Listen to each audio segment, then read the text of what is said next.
Alors nous arrivons à cette dernière table ronde qui est perspective élargie. Donc depuis ce matin, nous avons pas mal entendu des présentations très passionnantes, à la fois philosophiques, historiques, sociétales, mais aussi scientifiques, sur l'énergie solaire.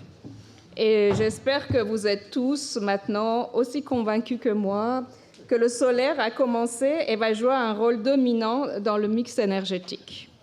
Mais comme Daniel l'a dit à un moment donné, Daniel Lenko, dans la journée, nous devons quand même, avec l'énergie solaire, nous devons s'adapter à son intermittence. Mais ne vous inquiétez pas, je pense qu'aujourd'hui, il y a quand même des solutions qui existent. Par exemple, il y a diverses méthodes qui permettent de compenser cette intermittence. Bien sûr, il y a le stockage hydraulique qui est le plus répandu, mais il y a aussi l'interconnexion au réseau à grande échelle, l'utilisation des batteries et stockage sous forme d'hydrogène ou de carburants dites vertes. Donc, pendant cette dernière table ronde de la journée, on va essayer, à travers les interventions, de voir dans ce secteur où nous en sommes, quelles sont les recherches qui sont menées et comment ces technologies peuvent être utilisées pour stocker l'énergie photovoltaïque et comment ils pourront s'intégrer harmonieusement dans le futur mix énergétique. Donc, pour commencer, on va commencer par les batteries et par Jean-Marie Tarascon. Donc, Jean-Marie Tarascon, vous êtes professeur au Collège de France à la chaire chimie du solide et de l'énergie, et vous êtes le plus grand spécialiste de la chimie du solide et du stockage électrochimique en France, et à l'origine du réseau du stockage électrochimique de l'énergie que vous dirigez encore. Donc, je vous laisse nous parler du stockage de l'électrochimique. Mais il faut une minute attendre que je vais... Bon, tout d'abord, bonsoir à tous, et je remercie Daniel Lenko pour m'avoir invité pour parler sur le stockage électrochimique. Alors, il faut que je raconte en 10 minutes ce qui se passe. Ça va être difficile. D'où c'est que j'ai eu l'occasion de venir écouter ce débat ces 2 dernières heures. Et finalement, j'aperçois qu'on est en train de répéter l'histoire où, dans le cas du photovoltaïque, vous avez les mêmes problématiques qu'on a déjà essuyées dans le cas directement du stockage électrochimique de l'énergie. Et je pense que je vais organiser ma présentation en essayant finalement de faire des rappels, montrer que les mêmes problématiques, on les a. Et vous allez voir durant la présentation ce qui se passe. Et je ne dis pas qu'on est arrivé à une solution, mais vous verrez où est-ce qu'on en est dans ce domaine. Et bien sûr, je partagerai avec vous des problèmes qu'on a aujourd'hui. J'ai entendu le problème du recyclage, qui est un problème primordial aussi dans notre domaine, et ainsi de suite. D'où, comme la présentation est installée, je vais vous parler du stockage électrochimique et l'énergie. Alors bien sûr, Négar a dit le solaire, c'est merveilleux, c'est intermittent. Donc si c'est intermittent, eh bien, il va falloir directement stocker cette énergie. Et ici, aujourd'hui, moi, je suis là pour montrer comment stocker cette énergie en convertissant l'énergie chimique en énergie électrique par ces fameux objets ou gadgets électroniques qu'on appelle les batteries. Et les batteries, eh bien, c'est connu depuis plus de 2 siècles, ou à peu près. Et parmi ces batteries, vous avez ici les performances en termes d'énergie densité délivrée et volumétrique ou gravimétrique. Et vous avez ici, en haut, la technologie lithium-ion. Et cette technologie lithium-ion, eh bien, c'est celle que vous utilisez tous aujourd'hui dans vos portables, dans vos ordinateurs et ainsi de suite. Alors, cette énergie lithium-ion, eh bien, en toute modestie, c'est certainement la plus grande avancée de ce dernier siècle. Et c'est la raison pour laquelle, eh bien, on lui a alloué, ou elle a été allouée le prix Nobel en 2019. Tout ça, c'est intéressant, car le monde des batteries, il y a les scientifiques. Mais le monde des batteries ne serait pas ce qu'il est aujourd'hui sans ce visionnaire qui est Elon Musk. Et c'est vraiment lui qui est venu et qui a donné un coup de pied de la fourmilière et qui fait en sorte qu'aujourd'hui, le transport électrique ou le véhicule électrique est vraiment la révolution. Et là aussi, eh bien, vous pouvez voir, le prix des batteries a fortement diminué. On a diminué de 10 dans ces 10 dernières années. Et en septembre 2020, il a annoncé qu'on passerait aux alentours de $60 du kilowattheure. Donc voilà, si vous voulez, ce qui se passe. Et ça a entraîné une révolution énorme au niveau mondial et au niveau européen. Et bien sûr, avec l'arrivée de toutes ces fameuses gigafactories qui poussent comme des champignons en Europe, parmi lesquelles on va avoir 20 gigafactories. Alors il y en a, bien sûr, on peut se réjouir, il y en a 2 en France, ou peut-être 3, Vercor et ACC.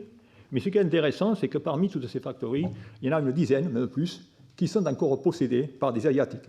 Ça veut dire qu'on est en train, pour avoir la souveraineté européenne, de faire rentrer directement l'Asie en Europe.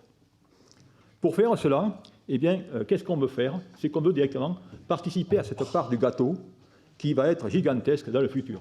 Et grâce à cette installation, on voudrait passer directement de 1% à 19% dans 2029. Et lorsque vous voyez ici, c'est les chiffres de 750 gigawattheures qu'on aura besoin. Alors tout ça, c'est bien beau, on veut la souveraineté. Mais il faudrait réaliser quand même qu'on importe aujourd'hui 98% des matières premières pour fabriquer les batteries. Et plus important, on importe 100% des machines d'installation de la Corée et de l'Asie. D'où, bonjour la souveraineté.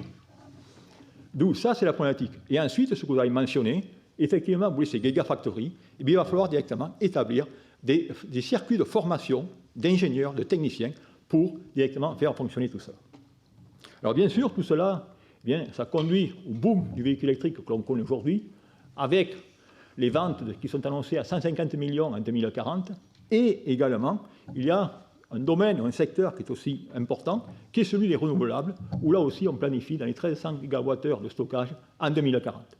D'où c'est une expansion spectaculaire de la production annuelle des batteries. Et bien sûr, tout cela eh bien, va générer, je dirais, une évolution énorme au niveau de la recherche, mais au niveau de l'industrie. Et bien sûr, ici, je suis là pour mentionner qu'est-ce qui se passe au niveau de la recherche.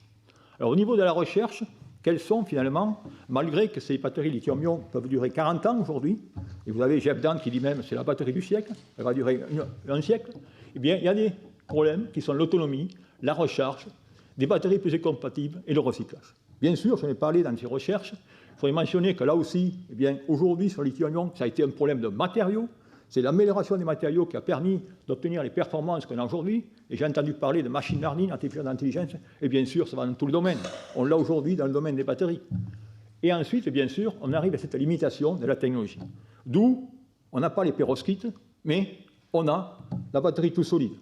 Et c'est la batterie tout solide qui, à ce jour, suscite l'engouement de tout le domaine industriel.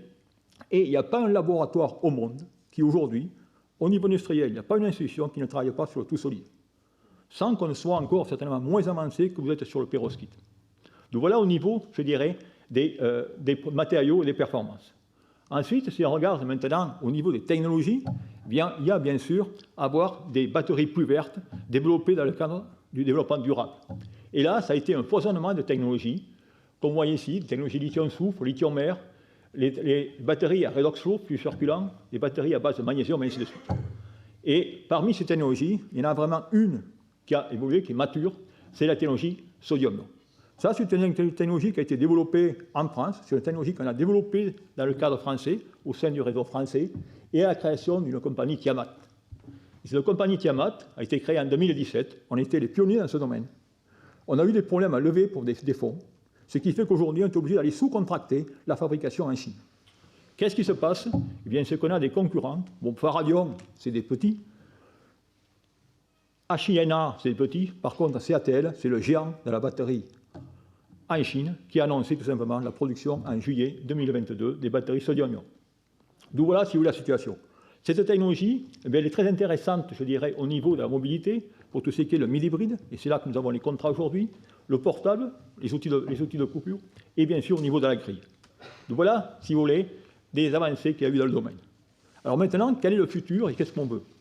Eh bien, on veut toujours ces batteries, je dirais, beaucoup plus durables, et la batterie va devenir le cœur de la société. D'où il va falloir directement connaître son état de santé, sa durée de vie.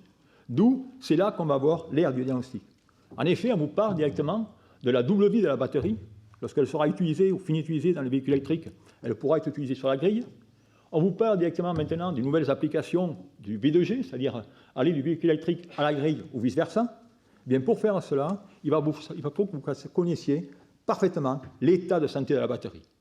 Et c'est la raison pour laquelle, de cela à 5 ans, j'ai lancé au Collège de France tout un domaine sur le diagnostic des batteries, où aujourd'hui, on introduit de l'intelligence à la batterie grâce à des capteurs.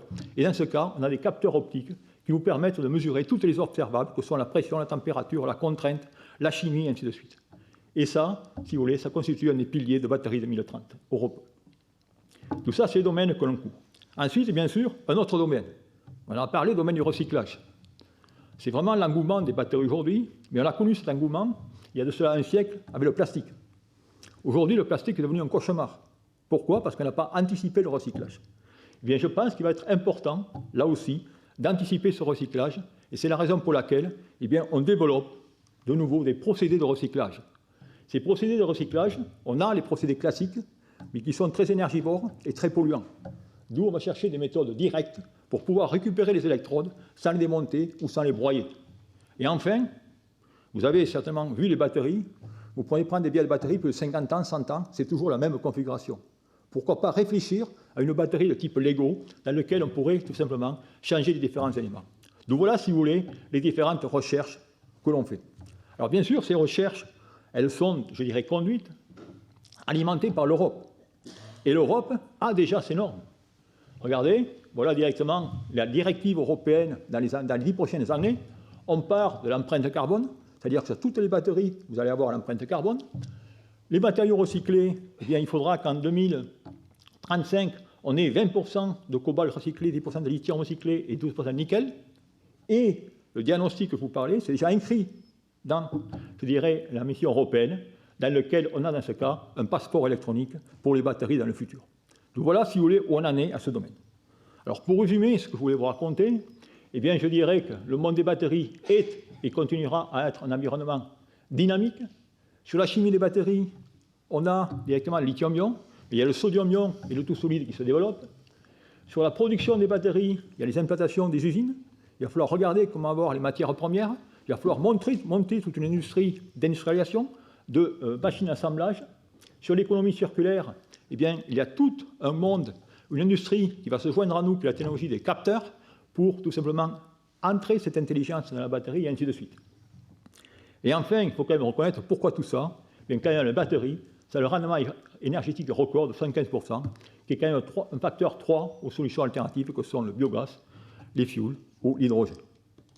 Et bien sûr, le futur, vous l'avez ici, j'ai essayé quand même de m'accorder avec vos souhaits et vos rêves, en vous disant que viendra certainement à monter le pouvoir et mettre nos batteries. Sur ce, écoutez, je vous remercie infiniment et enchanté de votre journée.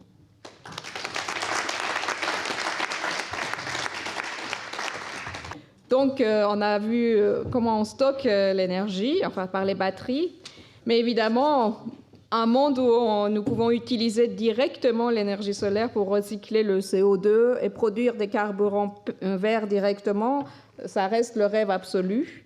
Alors, Marc Robert, vous êtes professeur à l'Université Paris-Cité et membre senior de l'Institut universitaire de France.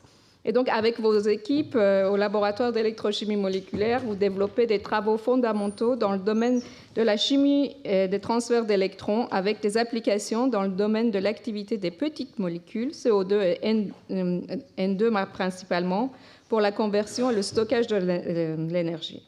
Alors, donc, vous allez aujourd'hui nous parler du photosynthèse artificielle et comment on peut, à partir du soleil, directement produire du carburant.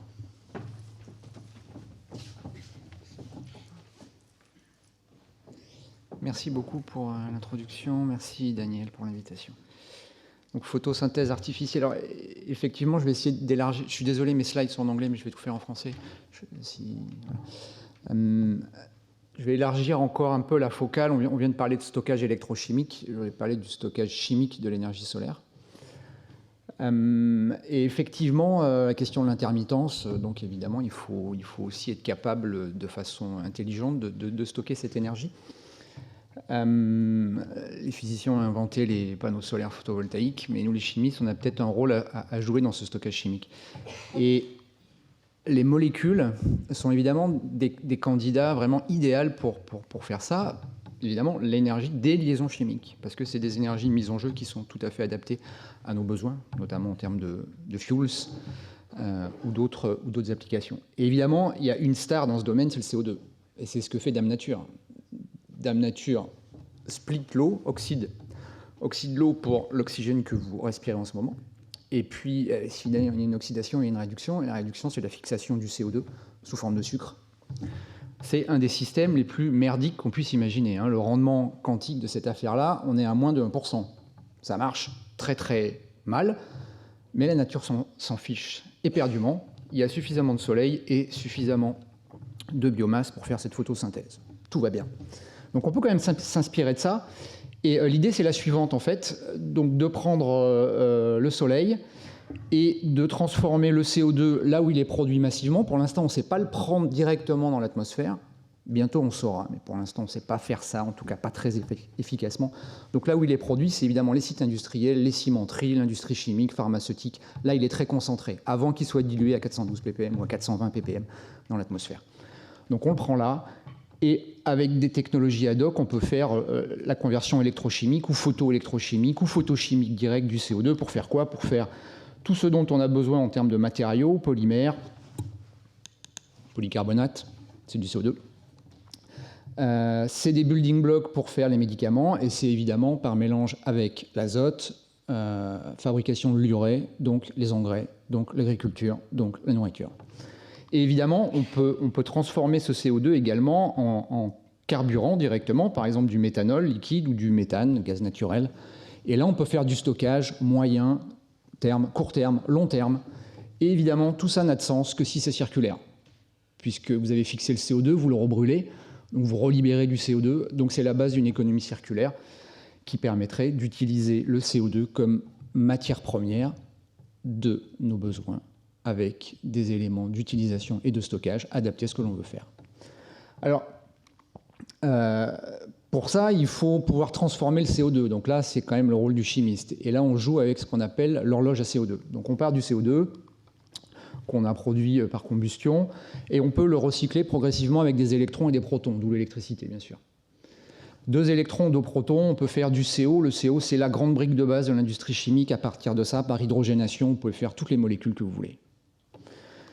4 électrons, c'est une molécule qui s'appelle le formaldéhyde, qui est un intermédiaire de synthèse qui est très important dans l'industrie chimique également. Et puis à partir de 6 électrons, 6 protons, on commence à avoir des produits très réduits, le méthanol, le méthane, 8 électrons, 8 protons. Donc pour ça, il faut activer le CO2, et c'est une molécule qui est relativement inerte, il faut donc de la catalyse. Il faut donc de la chimie. Évidemment, si vous voulez faire des technologies et des développements à très grande échelle, vous êtes sous contrainte. Les contraintes, on les a déjà vues dans les autres interventions. C'était vrai pour les batteries, mais c'est vrai aussi pour les panneaux solaires. On doit travailler avec des éléments abondants, et en catalyse, les éléments qu'on utilise pour activer les molécules, ce sont des métaux, donc il faut se focaliser sur les métaux abondants. Il n'y en a pas 350, il y en a 2, le fer et le manganèse. Tout le reste, c'est pas abondant. Tout le reste, c'est pas abondant. Y compris le cobalt et le nickel, c'est pas abondant. Maintenant, il y a le recyclage. Si on est capable de recycler, ça allège un petit peu la contrainte. On travaille à température et pression ambiante, et quand on a un peu de solvant, c'est de l'eau. Sinon, on oublie. Donc tout ça, ça fait des contraintes un peu lourdes. Et donc je vais vous donner 3 slides pour vous montrer les 3 pistes principales dans le domaine de la recherche, et puis je vais simplement pointer les verrous. Parce qu'on est très amont là-dessus. La photosynthèse artificielle, ce n'est pas les batteries. On est encore à des stades, pas seulement de laboratoire, parce qu'il y a des startups qui commencent à émerger dans ce domaine-là, mais on a encore beaucoup de chemin à faire. Donc, premier exemple, c'est l'usage indirect de l'énergie solaire. Donc, on transforme du solaire en électricité et on alimente un électrolyseur à CO2. C'est une pile à l'envers. Et donc, du côté de la cathode, on réduit le CO2 dans quelque chose qui nous intéresse. Donc ici, on a une cathode sur laquelle nos catalyseurs sont imprégnés, et on projette le gaz à travers la cathode. Les cathodes, c'est du papier de carbone, donc c'est poreux. Donc on utilise ça comme une électrode à diffusion de gaz. Et alors, quand même, au niveau du laboratoire, de 1 à 10 cm², on arrive maintenant à produire jusqu'à 1 demi-ampère par centimètre carré de courant purement dédié à la réduction du CO2. Donc ça veut dire que si on est capable d'upscaler ce type de dispositif, on pourrait passer à des traitements de quantité de CO2 annuel qui seraient sur un électrolyseur dont les électrodes feraient 1 m², à traiter plusieurs tonnes de CO2 par an. Donc c'est quand même intéressant. Et il y a des startups qui ont commencé à émerger dans ce domaine. Donc là, les enjeux ne sont pas tellement au niveau de la capacité à transformer le CO2 en CO. Ça, maintenant, on sait faire au niveau scientifique.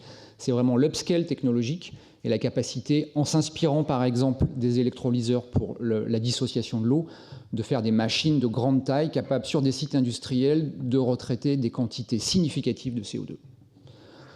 Donc des problèmes de technologie assez redoutables pour passer à des grandes échelles, mais on est sur la voie. Deuxième exemple, là on est beaucoup plus amont, l'utilisation directe de l'énergie solaire, donc directement des photons, en réussissant à faire la photoréduction du CO2, c'est-à-dire qu'on allie un matériau semi-conducteur, ici c'est un truc un peu original, vous n'avez peut-être pas l'habitude, c'est un polymère de carbone et d'azote, c'est ce qu'on appelle des nitrures de carbone.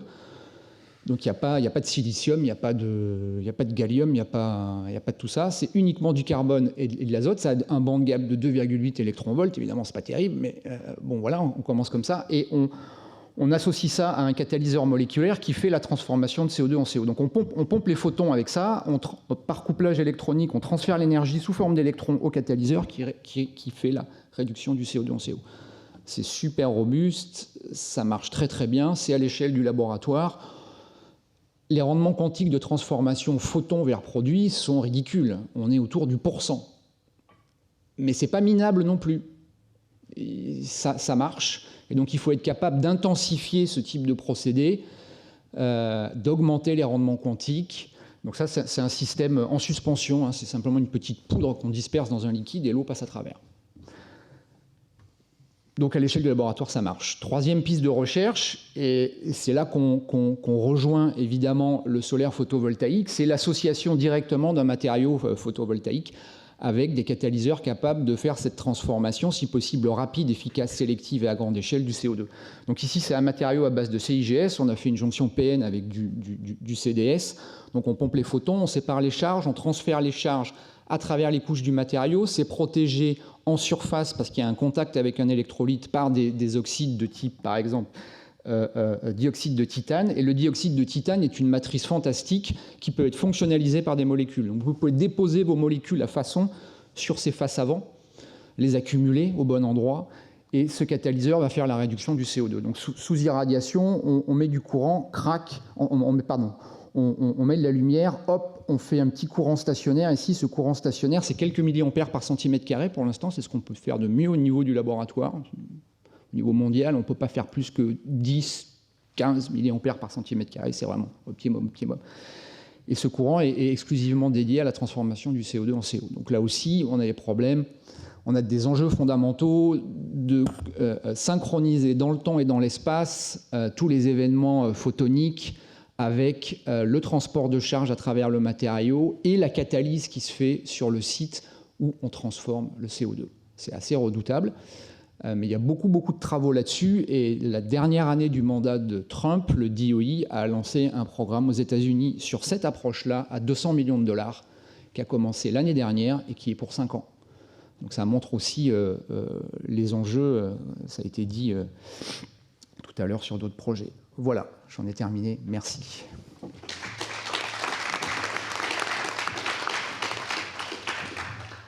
On va dire qu'on ne peut pas parler de stockage, enfin, on ne peut pas parler de stockage sans parler d'hydrogène. Donc, aujourd'hui, on entend pas mal parler de l'hydrogène vert et on mise quand même beaucoup sur cet hydrogène.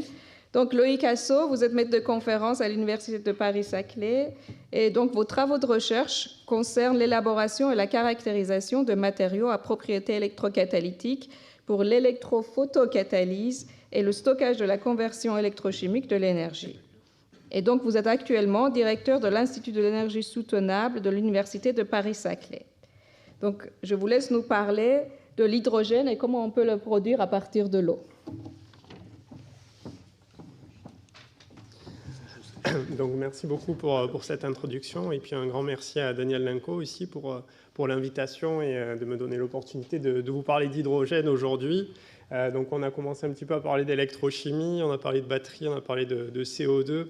C'est vrai que l'hydrogène suscite un certain engouement ces derniers temps, donc je vais essayer d'illustrer un petit peu ce propos et de voir en quoi l'hydrogène peut aussi contribuer à cette transition énergétique et puis à pallier aussi d'une certaine manière à l'intermittence finalement de certaines sources d'énergie. On a parlé de photovoltaïque aujourd'hui, et en général donc on qualifie l'hydrogène comme un vecteur énergétique. Alors un vecteur énergétique, c'est quoi ? C'est finalement quelque chose qui va nous permettre de faire le lien entre la production d'énergie à une extrémité de la chaîne et puis les usages finalement à l'autre extrémité de la chaîne. Et on voit que l'hydrogène donc est un vecteur énergétique dans la mesure où on va pouvoir convertir finalement de l'électricité, donc l'énergie électrique en énergie chimique, et vice-versa, reconvertir ensuite l'énergie chimique en énergie électrique pour un usage final. Alors, je vous ai mis ici quelques ordres de grandeur en termes d'efficacité d'utilisation de ce vecteur énergétique qui est l'hydrogène. Donc, si on parle de conversion d'électricité en énergie chimique, vous voyez, on est dans des rendements autour de 80%. Et puis, à l'autre bout de la chaîne, pour les usages, lorsqu'on reconvertit l'énergie chimique en énergie électrique, on est autour de 50 à 70%. Donc, sur le cycle global, on atteint une efficacité, vous voyez, autour de 40 à 60%. Donc ça prend en compte finalement la production de l'hydrogène. Il faut nuancer ça aussi par les autres aspects aussi, parce qu'on a une nécessité de stockage, de transport et de distribution de l'hydrogène aussi, qui viennent aussi tempérer finalement cette efficacité globale sur un cycle. Alors en termes de technologie de production d'hydrogène par électrolyse de l'eau à l'heure actuelle, donc un certain nombre de technologies différentes existent. Donc vous avez la technologie d'électrolyse alcaline, qui est certainement la technologie la plus mature à l'heure actuelle pour produire de l'hydrogène par électrolyse de l'eau. Vous avez une autre catégorie donc, de technologie d'électrolyse, qui est la technologie donc, sur membrane échangeuse de protons, donc la technologie PEM, qui émerge de plus en plus ces derniers temps. Et puis vous avez une dernière catégorie, qui est l'électrolyse donc, sur oxyde solide, qu'on appelle aussi l'électrolyse haute température. Donc ce sont les trois grandes technologies d'électrolyse de l'eau qui existent finalement à l'heure actuelle.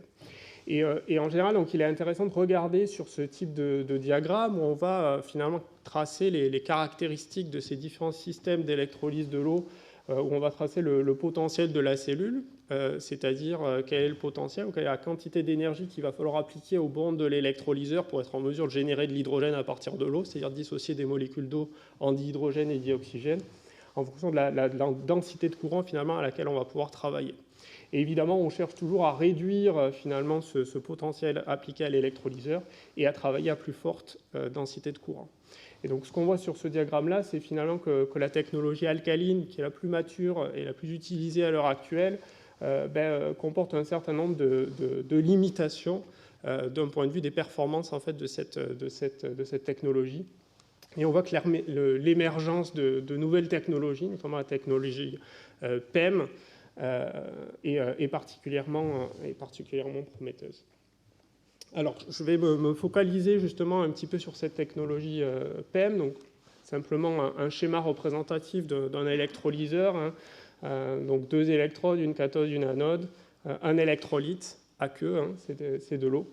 Et donc, vous avez ces deux réactions-là hein, qui vont se produire à chacune des 2 électrodes, donc dégagement de dihydrogène au niveau de la cathode, dégagement de dioxygène au niveau de l'anode. Et finalement, on voit que ces réactions chimiques que j'ai indiquées ici sont des éléments qui peuvent être limitants finalement dans les électrolyseurs, d'un point de vue thermodynamique, d'un point de vue cinétique. Et donc, ça requiert donc, un apport d'énergie déjà pour être en mesure de dissocier des molécules d'eau. Et ça nécessite l'utilisation de certains matériaux. Du platine, de l'iridium. Donc on a beaucoup parlé de matériaux et c'est vrai que la dimension et l'utilisation des matériaux dans ces technologies-là est d'importance. Je vous ai représenté ici donc un électrolyseur PEM finalement vu en coupe. Donc on voit que c'est des systèmes assez complexes. On a parlé d'interfaces en photovoltaïque. On voit ici qu'il y a aussi un certain nombre d'interfaces et donc des limitations qui peuvent exister à chacune de ces interfaces, notamment au niveau des couches catalytiques, mais également à ce niveau-là, qui est une membrane échangeuse de protons, en fait, qui permet de générer de l'hydrogène, finalement, à l'aide de ce type de système. Alors, on a parlé donc, du cahier des charges, hein, du cahier des charges pour les matériaux, que ce soit pour les batteries, pour la réduction du CO2, pour le photovoltaïque. On cherche toujours à avoir des matériaux abondants, peu onéreux, stables, durables et performants. Alors ici, donc, si on parle en termes de ressources de matériaux, alors on voit, comme ça a été précisé dans la présentation précédente, on voit effectivement que le fer est particulièrement abondant, particulièrement intéressant à utiliser, comparativement au platine hein, en particulier, qui est abondamment utilisé dans les technologies d'électrolyse PEM, Et donc on voit une nécessité de trouver de nouveaux matériaux finalement. Alors plusieurs approches existent, hein, c'est-à-dire qu'on peut penser à essayer de designer de nouveaux matériaux ou alors partir de matériaux existants et essayer de les optimiser. Alors comment les optimiser ? Eh bien, les nanostructurants, par exemple, donc en jouant sur la morphologie, sur la géométrie de ces matériaux pour essayer d'améliorer leurs propriétés électrocatalytiques. On peut essayer de remplacer des particules métalliques par des complexes moléculaires, donc avec des matériaux plus abondants. On peut aussi jouer sur les techniques de fonctionnalisation de ces matériaux, finalement, pour essayer d'améliorer la durabilité des électrodes, qui est souvent un des inconvénients, finalement, de l'utilisation de ces nouveaux matériaux. Donc il y a tout un tas de stratégies finalement pour améliorer les matériaux et essayer de donner une meilleure performance à ce type de système. Et ensuite on peut comparer ces matériaux avec le platine actuel. Donc on voit qu'il y a toujours une certaine différence en termes de performance. Mais petit à petit, en jouant sur ces différentes propriétés, on arrive à améliorer les choses et à se rapprocher des performances du platine pour essayer d'avoir des matériaux plus durables et tout aussi performants que les métaux nobles qu'on utilise à l'heure actuelle. Alors, simplement pour vous donner aussi quelques données chiffrées en termes économiques, puisque c'est aussi une dimension importante dans ces technologies-là. Donc ici, c'est une comparaison entre, j'allais dire, les deux grands procédés de production de l'hydrogène. À l'heure actuelle, on produit encore énormément l'hydrogène à partir de vaporéformage du méthane. Donc évidemment, c'est des procédés qui sont très polluants, qui génèrent énormément de CO2, mais évidemment qui sont très compétitifs d'un point de vue économique, puisqu'on arrive à produire de l'hydrogène, vous voyez, à relativement faible coût, et donc qui reste pour le moment encore très compétitif par rapport à l'hydrogène qui est produit par électrolyse. Par contre, si on regarde un petit peu justement la croissance en termes de production d'hydrogène et en termes de besoins d'hydrogène, que ce soit pour des applications énergétiques, que ce soit pour décarboner l'industrie, que ce soit pour différentes applications, en fait, eh bien, on voit que le besoin va exploser en fait, dans les prochaines années. Et donc, on a besoin de cette diversification des procédés de production de l'hydrogène et on a besoin surtout de trouver des alternatives finalement à la production d'hydrogène par vaporéformage du méthane. Donc ici, c'est une estimation des coûts de la production d'hydrogène par électrolyse de l'eau. Et on voit que finalement, le coût de production de l'hydrogène par électrolyse va dépendre aussi finalement du coût de production de l'énergie électrique qu'il va falloir injecter dans l'électrolyseur. Et donc regarder finalement le mode de production de cette électricité. Et on voit que le solaire peut être effectivement une bonne opportunité pour injecter de l'énergie électrique à bas coût, disons, dans un électrolyseur et produire de l'hydrogène. Voilà, simplement quelques conclusions et donc pour comparer donc ces trois grandes technologies d'électrolyse de l'eau. Donc je me suis focalisé plus particulièrement sur la technologie PEM aujourd'hui. Donc on voit que la technologie alcaline donc, est mature et moins coûteuse, mais elle fonctionne à des faibles densités de courant. Donc ça, c'est une limitation qui fait qu'il faut qu'on aille vers d'autres technologies d'électrolyse de l'eau. Donc une forte croissance de la technologie PEM à l'heure actuelle. S'agissant de la technologie haute température, donc on voit qu'il y a une bonne efficacité, mais ce sont des systèmes qui opèrent à haute température, donc à 700 degrés. Donc on a nécessité d'un capex additionnel ou du couplage finalement de ces électrolyseurs avec des sources de chaleur, donc des sources industrielles de chaleur par exemple. Et puis on voit l'émergence également d'autres technologies, notamment, donc je vous parlais d'électrolyse PEM, donc membrane échangeuse de protons. Eh bien il y a aussi des technologies sur des membranes échangeuses d'anions qui commencent à émerger, qui pourrait être une bonne combinaison en fait, entre l'électrolyse alcaline et puis l'électrolyse PEM. Donc ce sont aussi des nouvelles technologies qui commencent à émerger. Donc ça, c'est à l'heure actuelle. Il faut évidemment penser au futur aussi. Et on voit que pourquoi pas se tourner vers la photoélectrolyse finalement, donc combiner non pas un panneau photovoltaïque avec un électrolyseur, mais directement faire une photoélectrode, donc en combinant un matériau qui puisse absorber la lumière et convertir directement l'eau en hydrogène, par exemple. Donc les procédés de photoélectrolyse, faire un photoélectrolyseur, c'est aussi des choses qui commencent à émerger. Et il faut penser à cette étape d'après, justement, hein, pour l'après-électrolyse, passer à la photoélectrolyse. Voilà, je vous remercie.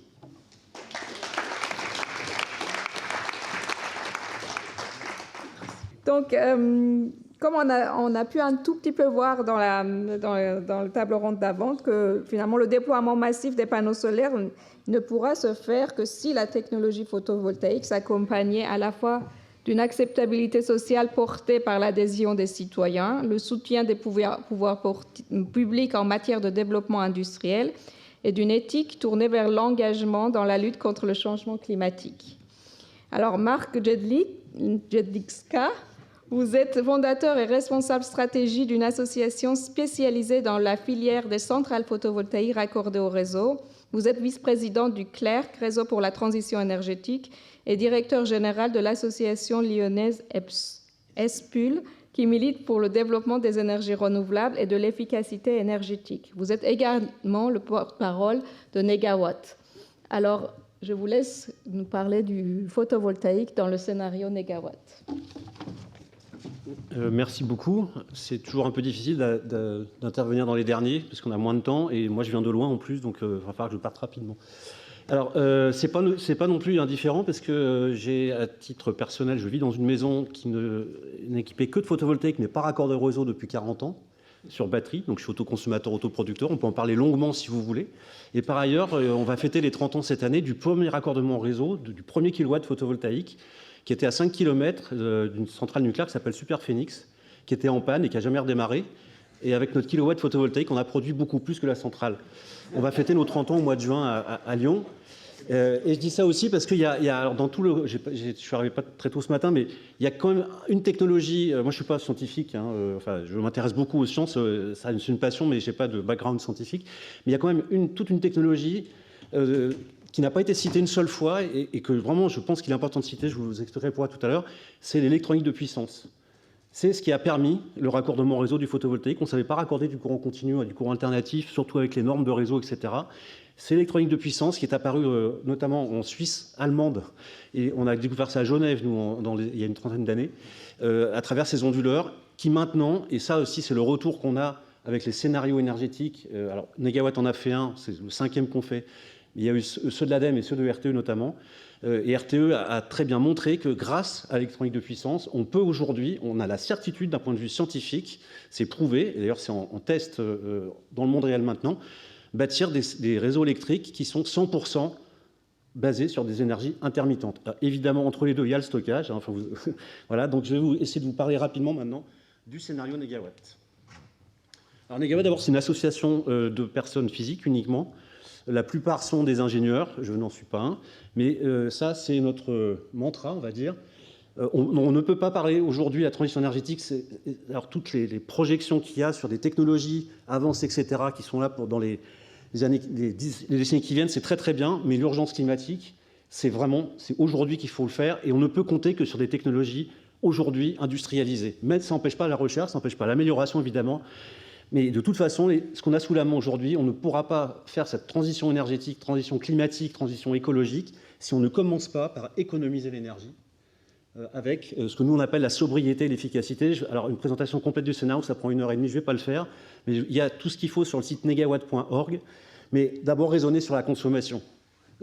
Les technologies ne suffiront pas, les matières premières ne suffiront pas à résoudre l'équation. Si nous, les pays riches, nous faisons partie des 20% de la population mondiale qui consomment 80% des ressources énergétiques, des ressources minérales, des ressources en général, et de ce point de vue-là, c'est absolument indispensable. Donc oui, les renouvelables, bien entendu, et nous, on va jusqu'à 100% renouvelables, mais d'abord, raisonner sur la consommation. Et ça vaut aussi bien à titre individuel qu'en entreprise, que dans les collectivités locales, que chez les chercheurs, etc. Il y a des sens sociales derrière, il n'y a pas que du dur, et c'est vraiment important de l'avoir en tête. Donc les renouvelables, voilà, c'est évident que c'est ça qu'on va privilégier. Alors, je ne vous fais pas le scénario complet, mais sur la base de cette démarche-là, qu'on applique en fait, on est des gens de terrain, on est des praticiens d'énergie, on est des trouveurs de solutions concrètes sur le terrain. Et c'est comme ça qu'on construit notre scénario, c'est un scénario bottom-up. On parle de la situation d'aujourd'hui, on sait l'année prochaine combien on est capable d'installer de panneaux solaires en France, combien on est capable de rénover de logements à un niveau BBC et pas à un niveau par geste, etc. Et donc ça nous amène à construire progressivement ce scénario, donc avec une baisse des consommations d'énergie en général, donc une baisse, vous voyez, importante. Là, on est en énergie primaire, c'est les 2/3, en énergie finale, c'est à peu près la moitié. C'est les gains d'efficacité et de sobriété. Sobriété, les comportements, l'efficacité, c'est l'investissement, c'est l'isolation, le rendement des moteurs, etc. Et en face de ça, enfin, les renouvelables, donc, qui vont en 2050, ça annonce en 2050, fournir pratiquement 100%. Les 4% de différence, c'est les besoins de matières premières, parce que le gaz, notamment, sera, on pense, en tout cas aujourd'hui, on n'a pas de solution de remplacement. On aura encore un tout petit peu, mais pas pour des usages énergie, pour des usages matières premières. Alors ça, c'est le point de départ, c'est nous tous aujourd'hui, enfin en 2019, et ça, il faut vraiment l'avoir dans la tête. Avec les consommations, on part toujours des usages, nous on ne parle pas de production tant qu'on n'a pas parlé des usages, donc on part de la droite, sur la chaleur qui est la moitié de nos consommations, on l'oublie souvent, la mobilité qui est à peu près un tiers de nos consommations, mobilité des personnes, des marchandises, et l'électricité, qui sont 80% de nos discussions, c'est aujourd'hui entre 20 et 25% de nos consommations d'énergie finale. Donc il faut travailler là-dessus. Et quand on remonte aux énergies primaires, bien là, vous avez évidemment le nucléaire, dont la fonction essentielle, c'est de chauffer les petits oiseaux avec les pertes de rendement de Carnot sur les centrales nucléaires, le pétrole qui va dans la mobilité et le gaz qui va essentiellement dans le bâtiment. Ça, c'est le point de départ. Donc, on va appliquer notre méthode et on va arriver en 2050, ça va très vite, c'est très efficace quand on le dit comme ça, mais avec un mix énergétique où il n'y a plus de nucléaire. On ne prend pas le risque, c'est une technologie pour nous qui n'est pas soutenable.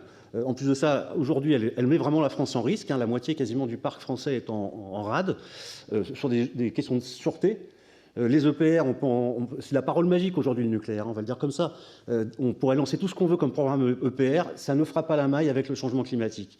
Le seul qui est en construction, il ne démarre pas, et celui qui démarre en Chine, on l'a arrêté parce qu'on ne sait pas ce qui se passe dedans. Il y a des défauts de fabrication. Donc de toute façon, et ça aussi, de conception, oui, on est d'accord. Et puis un élément aussi d'actualité, je peux vous parler plus tranquillement maintenant, malheureusement grâce à la guerre en Ukraine, mais il y a quelques mois, quand on parlait de sobriété, on se faisait appeler Amish, vous vous rappelez? Aujourd'hui, la sobriété, c'est ce qu'il y a de plus efficace. Quand on nous dit de ralentir sur la route, de chauffer moins dans les maisons, etc., enfin, d'acheter des produits alimentaires de proximité et de saison, tout ça, c'est de la sobriété, et on voit bien que c'est les solutions qui sont les plus rapidement qu'on met en œuvre le plus rapidement, et les renouvelables aussi. Évidemment, le photovoltaïque participe à ça. Donc en 2050, on a un mix dans lequel le solaire, alors il est en bleu, c'est paradoxal, mais c'est le gaz qui a pris le jaune, désolé. Donc l'éolien, le photovoltaïque et l'hydraulique. Donc ça, c'est un ensemble de mix énergétique qui alimente. Donc on a divisé par 2 la consommation finale et laissé des 2/3 la consommation primaire. Donc le mix énergétique, il y a les bioénergies qui sont indispensables, et notamment le biogaz qui est appelé à se développer de manière importante. Alors le biogaz, il a un intérêt, je dis ça aussi pour l'orateur précédent, c'est que le biogaz, il contient la moitié de CO2.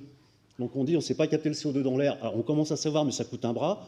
On sait le capter de manière très simple. Dans un réacteur de biogaz, de méthanisation, vous avez à peu près 60% de méthane et 40% de CO2, parce que le rapport hydrogène-carbone dans les matières organiques fait qu'il y a beaucoup de carbone et pas assez d'hydrogène.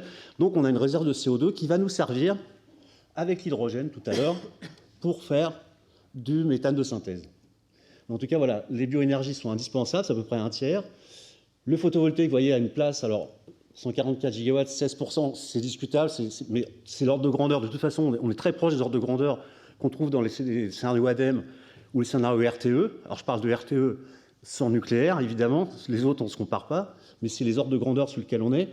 Et on voit bien que si on laisse aller la consommation, si on n'applique pas la sobriété et l'efficacité, c'est pas 140 gigawatts qu'il faudra mettre, c'est peut-être 200 ou 250 ou 300. Et là, on commence à avoir de réels problèmes, à la fois de ressources minérales, je pense, ça va être une compétition mondiale aussi, et puis un problème de où est-ce qu'on les met et comment le réseau se comporte. Donc la baisse des consommations est totalement indispensable. Ce que ça donne alors, mix énergétique complet, le photovoltaïque, c'est 16%. Sur l'électricité, c'est à peu près 31%. Donc l'éolien flottant et terrestre, voilà ce qu'on appelle un vrai bouquet énergétique qui est réparti. Pour ce qui est du photovoltaïque lui-même, alors on a un potentiel énorme en France, on le sait. Donc la répartition qu'on a faite, elle est, on va dire, pas pifométrique, mais c'est pas une prévision, un scénario. Hein. On peut faire à peu près ce qu'on veut en photovoltaïque. Il faut évidemment privilégier les surfaces artificialisées, les bâtiments, les parkings, tout ce qui est les sols pollués, etc. Et les sols agricoles, on n'a absolument pas besoin d'y aller, même si on peut utiliser des surfaces, alors on va dire, dont la biodiversité est discutable. Par exemple, il y a des projets dans les Landes de Gironde, alors qui sont un peu énormes je parle du projet Oriseo, qui est vraiment énorme, qui est, à notre avis, un peu trop gros, mais il y a quand même des possibilités de faire quelques centaines de mégawatts par-ci, par-là, sur des terrains, y compris en maintenant la biodiversité, en ayant des approches qui soient holistiques et pas seulement énergétiques. D'ailleurs, il y a un slide que j'ai oublié de montrer. Notre référence, ce n'est pas seulement le changement climatique, c'est les 17 objectifs de développement durable de l'ONU, dont le changement climatique n'est qu'un. Il y a les 16 autres, il y a la biodiversité, il y a la paix, il y a l'accès à l'éducation, etc. Ce qui est aussi important, parce que quand on parle d'énergie, on ne parle que carbone. La monomanie du carbone nous conduit dans des impasses, et je pense que la France va en être victime dans pas longtemps. Voilà, je finis juste sur celui-là, un peu avec des chiffres. Donc l'éolien, le PV, on parle d'électricité ici, les 530 TWh, une partie importante va être électrolysée, donc l'hydrogène, évidemment, est un vecteur totalement indispensable. Mais pour nous, l'usage final, c'est dans l'industrie, essentiellement. Une partie sinon l'hydrogène va être utilisé, alors soit dans l'industrie comme vecteur énergétique, soit passer par la méthanation. Donc la case, je vais récupérer mon CO2 du biogaz pour faire de la méthanation et alimenter notamment la mobilité. Sur la mobilité, on a vraiment un doute sur la faisabilité d'une mobilité 100% électrique, que ce soit les personnes ou les marchandises, y compris pour des questions de ressources. Alors j'étais très intéressé sur les questions d'évolution des batteries.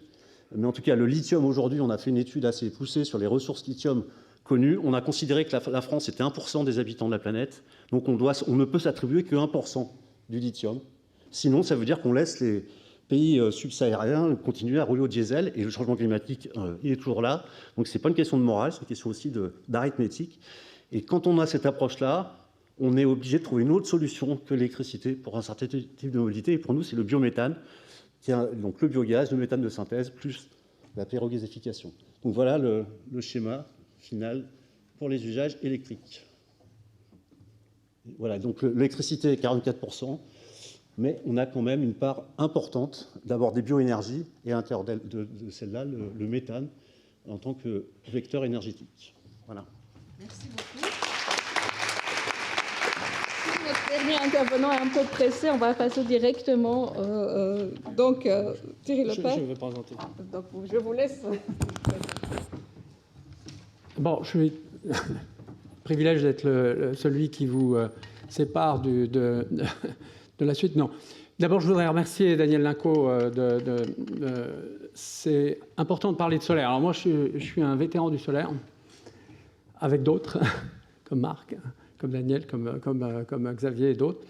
Il y a 16 ans, j'ai créé Solaire Direct, alors je vais vous faire un résumé en une minute. Solaire Direct, c'est en 2008 le premier parc solaire construit en France, 4,3 MW à Villeneuve-sur-Verdon. En 2011, c'est la première construction de solaire compétitif, 15 MW au Rajasthan, à la frontière du Pakistan. C'est en 2013 au Chili, inauguré par le ministre chilien de l'énergie, le premier parc solaire sans aucune subvention raccordé au réseau. En 2015, une société rachetée par Engie, j'ai rejoint le comité exécutif d'Engie pour m'occuper pendant 3 ans de recherche, technologie et innovation. Et Solaire Direct, qui entre-temps était devenu Engie Solar, a en 2017 construit le premier parc solaire à moins de 20 € du mégawattheure au Mexique, 600 MW. C'était il y a 5 ans.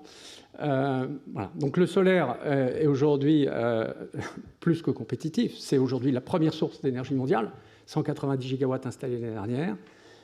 C'est aujourd'hui la source d'énergie la moins chère. Et j'ai écrit un premier livre qui s'appelle Hydrogène, le nouveau pétrole et un deuxième qui s'appelle Mégavague. Dans Mégavague, j'explique comment le solaire sera 80% de l'énergie en 2040. 80%. En ayant remplacé les combustibles fossiles. Alors on dirait tout ça, c'est bien, c'est des prévisions. Je suis un entrepreneur et donc ce que j'ai fait il y a 3 ans, c'est quitter Engie pour lancer une entreprise, pour mettre tout ça en œuvre. Cette entreprise s'appelle Hydeal. Vous voyez ses actionnaires aujourd'hui. Vous avez ArcelorMittal, qui est le numéro 1 mondial de l'acier, qui est un de mes actionnaires principaux avec 25%. Vous avez aussi Fertiberia, qui est un acteur important dans les engrais. Vous avez aussi Enagaz, qui est une société dans le domaine du transport de gaz. Alors, quelques mots sur c'est quoi...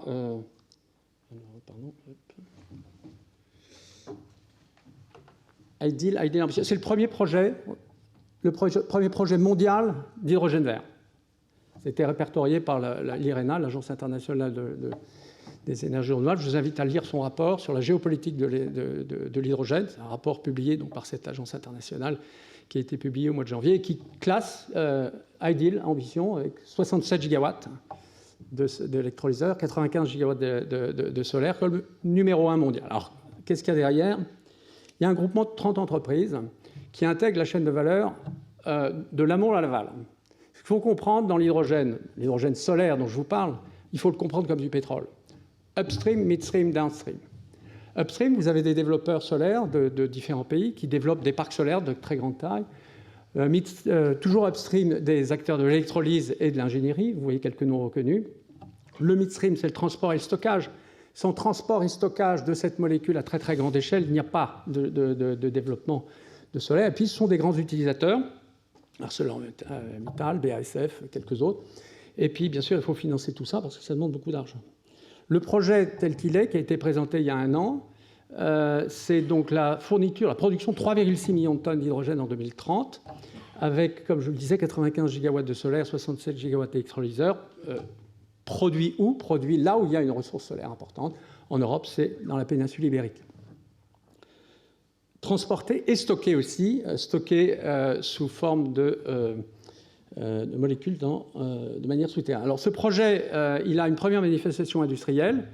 C'est donc cette société, cette joint venture, Ideal España, que j'ai le plaisir de diriger, et qui a donc le premier projet d'hydrogène à avoir eu le label Lighthouse par la Banque européenne d'investissement. Je suis intervenu d'ailleurs à ce titre avec le président de la Banque européenne d'investissement il y a quelques semaines pour le présenter avec la Commission européenne.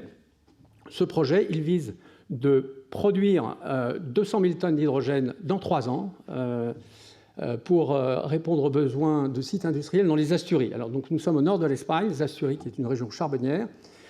ArcelorMittal va investir 1 milliard d'euros pour produire 2,3 millions de tonnes d'acier zéro carbone à partir de 2025. Tous les constructeurs automobiles aujourd'hui veulent de l'acier zéro carbone, que ce soit Volvo, Daimler-Benz ou tous les autres. Ils en veulent tout de suite. ArcelorMittal va donc transformer ces hauts fourneaux qui fournissent depuis maintenant 70 ans de l'acier sur cette région-là avec la technologie DRI, Direct Reduced Iron, qui permettra donc de produire par réduction directe du minerai de fer cet acier. Fertiberia va construire une usine d'ammoniac, investir 500 millions d'euros pour une usine d'ammoniac pour produire des engrais faits en Europe et là aussi zéro carbone. Ce projet va se fondre sur une quinzaine de parcs solaires. La moitié des sites sont aujourd'hui déjà sécurisés et les études environnementales ont commencé. Ce sont des sites qui sont situés un peu plus au sud, parce que les Asturies, c'est une région montagneuse et pluvieuse. Donc, nous sommes en Castille et Léon d'un côté et en Aragon de l'autre. Des sites entre 500 et 1000 mégawatts chacun, et qui seront, où sera localisée la production aussi d'hydrogène, puisque nous avons un système de colocalisation d'hydrogène de production dont je vais vous parler. Et puis 1000 km de canalisations qui seront construites, des canalisations totalement dédiées pour transporter cet hydrogène vers 100% solaire, qui sera donc transporté, canalisations qui seront construites le long de canalisations existantes, d'où la présence d'Enagaz au capital de ma société, qui est Enagaz, qui est le transporteur de gaz espagnol. Et nous aurons du stockage. Nous prévoyons 57 000 tonnes de stockage d'hydrogène. Pour mémoire, c'est l'équivalent de 200 fois le marché mondial des batteries de l'année dernière. Alors, on ne va pas utiliser des batteries, ça sera du stockage souterrain. Il y a aujourd'hui des cavités salines, notamment dans les Asturies, en Cantabrie et dans le Pays Basque, y compris de l'autre côté de la frontière, chez Terrega en France, à Isotte-et-Lusanier, à côté de Lac, pour pouvoir stocker donc des térawattheures d'énergie pour gérer notamment cette fameuse variabilité. La variabilité jour-nuit, on l'a fait avec les pipelines. Par contre, la variabilité saisonnière, elle a besoin donc de stockage souterrain. Le modèle de Ideal est un modèle d'hydrogène de masse compétitive. J'en profite pour dire, aujourd'hui, c'est le seul projet à très grande échelle qui se passe complètement de subventions. Pourquoi ? 4 éléments. Le solaire ce qu'on appelle captif, c'est-à-dire la colocalisation solaire et d'électrolyseurs qui nous permet d'être en fait hors du réseau électrique qui coûte une fortune et qui est très très inefficient dans son transport d'énergie. Industrialisation très très grande échelle de l'électrolyse. Le choix ici est fait de l'électrolyse alcaline, qui est une technologie qui ressemble un peu au silicium cristallin. Je me souviens, il y a 15 ans, on nous cassait les oreilles avec les couches minces, etc. Les couches minces, on l'a vu, c'est 2, 3 ou 4% du marché du solaire. Eh bien, l'électrolyse alcaline, c'est l'équivalent du silicium cristallin, c'est-à-dire une technologie très ennuyeuse, mais en même temps très fiable, tout à fait bancable, et qui progresse, et progresse aussi sûrement que l'on fait d'autres technologies dans le solaire. Et puis, effectivement, infrastructure dédiée. Nous avons aussi un modèle financier intéressant, économique, avec l'agrégation de demandes. Quand vous avez non pas un acheteur ou deux, mais 10 ou 20, vous pouvez réduire les coûts. La conséquence de ça, vous la voyez ici, c'est de l'hydrogène à 1,5 € du kilo. Alors, je vais juste faire une comparaison. Aujourd'hui, c'est-à-dire 40 € du mégawattheure. Vous avez aujourd'hui le prix du gaz naturel, c'est 100. Donc, nous sommes 2,5 fois moins cher que le gaz naturel à ce prix-là. Ce que vous avez à gauche, c'était le prix du gaz, de l'hydrogène vert raccordé au réseau électrique. En fait, le prix tel qu'il existait il y a 1 an, avant que les prix d'électricité montent au ciel. Aujourd'hui, on se compare avec une électricité telle qu'elle est développée sur pratiquement tous les projets en France, qui est plutôt un hydrogène qui serait plutôt à 15 € du kilo. L'hydrogène vert, l'hydrogène bleu et gris, d'ailleurs, compte tenu de l'évolution des prix du gaz naturel, est aussi à 15 € du kilo. Donc, vous voyez donc 15, 1,5. ArcelorMittal, je peux vous dire, c'est des gens très très ennuyeux. Ils vont me signer un contrat sur 20 ans. On parle de 6,6 millions de tonnes, un contrat à 10 milliards. Ce contrat-là, il sera signé à 1,5 et pas à 15. Pour terminer, donc, c'est une société qui existe, qui va arriver dans un peu moins de 6 mois à son premier closing financier. L'investissement total, c'est 6 milliards d'euros pour la partie amont, 2 milliards pour la partie transport, 2 milliards pour la partie aval. Et donc une mise en service des installations prévues fin 2025 pour une production qui va commencer à partir de ce moment-là. Voilà. Alors j'en ai terminé, je ne sais pas si j'étais dans les temps. Je voudrais simplement vous dire que ce projet, qui a l'air très important, représente quand même 5% des importations de gaz espagnoles et en même temps est une très faible contribution à l'enjeu. Aujourd'hui, nous avons 1600 TWh de gaz russe à remplacer. Il faut faire à peu près 100 fois ça. Alors la bonne nouvelle, c'est qu'on a aujourd'hui d'autres projets qui sont beaucoup plus importants encore. Pourquoi ? Parce qu'à Fos, à Dunkerque, s'il n'y a pas d'hydrogène vert à 1,5 € du kilo, on va fermer. Et je vous le dis très bien, parce que ces gens-là sont des actionnaires. L'industrie française va disparaître, corps et biens, dans les années qui viennent, si elle n'a pas accès à cet hydrogène, qui viendra malheureusement pas uniquement d'Espagne. Parce que je peux vous dire que les Espagnols, je passe mon temps avec le gouvernement espagnol, a tout à fait l'intention de garder cet hydrogène pour eux et pour faire en sorte que ça contribue au développement de l'industrie espagnole. Le développement de l'industrie française est une préoccupation secondaire pour le gouvernement espagnol. En revanche, j'étais à Nouakchott il y a 15 jours, à l'invitation du gouvernement mauritanien. J'ai demandé au nom de l'Europe l'aide de la Mauritanie. Et nous allons annoncer à Nouakchott le 24 mai un projet de construction de pipeline entre la Mauritanie et l'Espagne pour alimenter. Alors là, c'est un projet à 150 gigawatts de solaire. Les sites sont déjà identifiés. 120 gigawatts d'électrolyseurs. Si vous me demandez d'où vient l'eau, elle viendra de l'océan, ça sera de la désalinisation. D'ailleurs, on va faire un projet water positive qui va transformer la Mauritanie en inondant ce pays d'eau, puisqu'aujourd'hui il en manque un peu, comme d'autres pays africains, et en faisant de la Mauritanie, c'est leur ambition, un pays d'immigration. Éventuellement des Français viendront en Mauritanie, j'en sais rien, ce n'est pas forcément l'endroit le plus agréable du monde, mais pour faire en sorte que ce soit un projet de développement industriel. Et je voudrais juste terminer là-dessus. Aujourd'hui, le solaire, par cette molécule extraordinaire et cette ressource quasi infinie, aujourd'hui, on travaille aussi avec le président de l'Union africaine, on lui a dit qu'avec 0,6% de la surface de l'Afrique, on ferait 100% des besoins énergétiques de l'Europe et de l'Afrique. Il y a aujourd'hui une ressource infinie, il y a une opportunité historique. C'est le moment de prendre leurs responsabilités. Je crois qu'aujourd'hui, on voit un effondrement du système. On parlait de nucléaire. savez-vous que la production nucléaire française a baissé 30% en 5 ans? Moins 30%. Elle s'effondre complètement. Aujourd'hui, nous sommes le pays d'Europe et du monde où le prix de l'électricité sont les plus élevés. 3 000 € du mégawattheure il y a 10 jours, 220 € en moyenne pour 2023. Il y a un effondrement du système énergétique français. Il n'y a pas de pilote dans l'avion. C'est à nous, acteurs du solaire, et notamment via l'hydrogène, de prendre la responsabilité et de faire en sorte que, effectivement, on bascule, avec l'opportunité géopolitique qui nous est offerte, si je puis dire, vers un système 100% renouvelable et 80% solaire.